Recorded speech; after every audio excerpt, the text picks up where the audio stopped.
ჯარის ხელოვნების მუზეუმში საერთაშორისო პლენერი მშვიდობისთვის 2025 ფარგლებში შემაჯამებელი გამოფენა გაიმართა.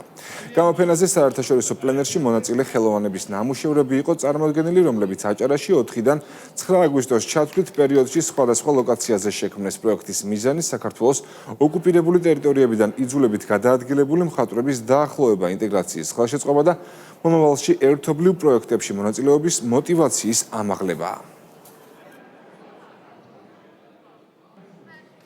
არის ხელოვნების ირგვლივ მხატვრები იკრიბებიან და ეს არის სამშვიდობო გამოფენა, ეს არის მშვიდობის გზავნილი, რომელსაც ჩვენ გვგზავნით იმისათვის, რომ ჩვენი ტკივილი, ჩვენი აფხაზეთი უნდა დავიბრუნოთ აუცილებლად, ჩვენ გვჯერა ამისი, რომ ხელოვნება ადამიანებს აერთიანებს, აახლოვებს. საერთაშორისო მხატვართა პლენერი, რომელიც აერთიანებს არა მარტო საქართველოს მხატვრებს, არამედ სხვა ქვეყნის მხატვრებს და ყველა ეს ღონისძიება უკავშირდება ერთიან მიზანს აფხაზეთის მხატვრების, აჭარის მხატვრების სულისკვეთებას და რწმენას იმისას, რომ ძალიან მალე ჩვენ ყველანი ერთად აფხაზეთში ვიზეიმებ ერთიანი საქართველოს კეთილდღეობას და გაბრწყინებას. ძალიან დიდი მნიშვნელობა აქვს, ეს უნდა მრავალჯერ ჩატარდეს, გაძლიერდეს და ამისათვის ჩვენ ძალიან დიდი მადლობლები ვართ ჩვენი მთავრობის და იმ დამხმარე ძალებისა, რომელიც გვერდზე გვიდგას და ამ პლენერებზე ხელს გვიწყობს, რომ ჩატარდეს წილვალი და კარგად.